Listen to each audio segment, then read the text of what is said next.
Welcome po muli sa Philippine Weather Trivia. Again, para po sa mga bago sa channel na to, ako nga po muli si Alvin Pura, isang meteorologist at ang inyong weather tito.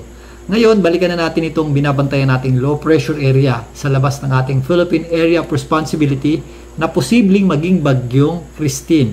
Ito pong low pressure area natin ay nasa around 1,400 kilometers ang layo, eastern section ng Southern Luzon. So nasa labas pa po yan ng ating Philippine Area of Responsibility. Ito po ay isang low pressure area pa din. Ayon sa Japan Meteorological Agency, ganun din po sa Pag-asa, ito po ay designated din ng JTWC ng US as 94W Invest. Wala na po si 93W Invest, kinain na po o inabsorb na po nitong si 94W Invest. So meron na tayong isang malaking low pressure system na medyo malawak ang sirkulasyon. Although buhagag pa po yan, napakalawak po ng sirkulasyon itong bagong binabantayan nating sama ng panahon. Ito po ay posibleng maging bagyo at posibleng pumasok sa loob ng ating Philippine Area of Responsibility ngayong weekend. If ever, yan po ay tatawaging Bagyong Christine or yun po yung kanyang local name, ang ating pang-11 bagyo ngayong taon. So narito muli ang ensemble forecast track ng GFS para sa binabantayan nating sama ng panahon.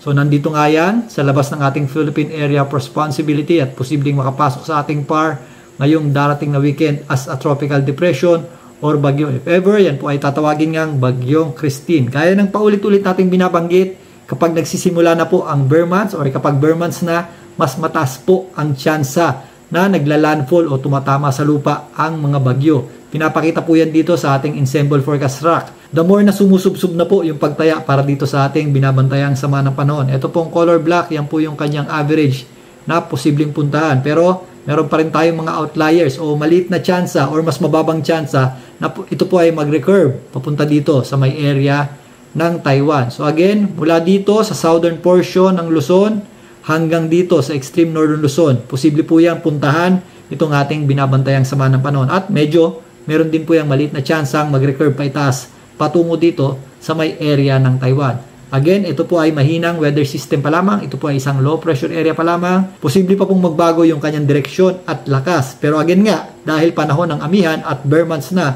mas papabura natin ang possibility nitong tumama sa lupa or maglandfall.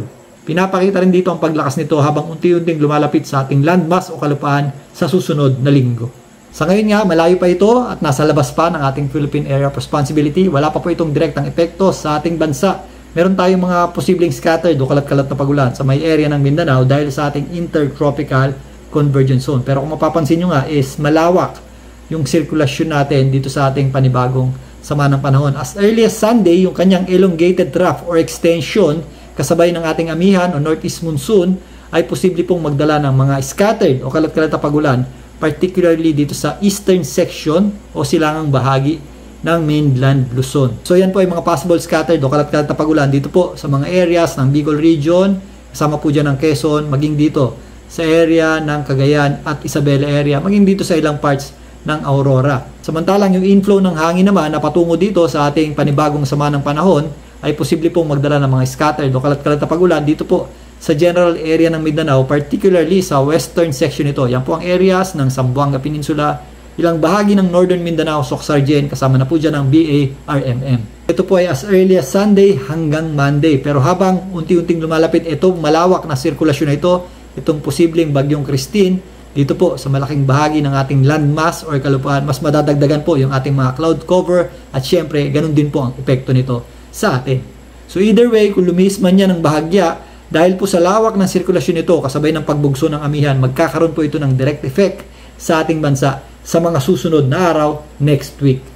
So in summary, mas pinapabura na po ang pagdikit o ang paglapit nitong ating binabantayang sama ng panahon sa ating landmass o kalupaan. Usually, yung mga ganitong klaseng bagyo na nasa labas ng ating PAR at malayo pa at pag nagre-recurve naman ay hindi natin masyadong concern.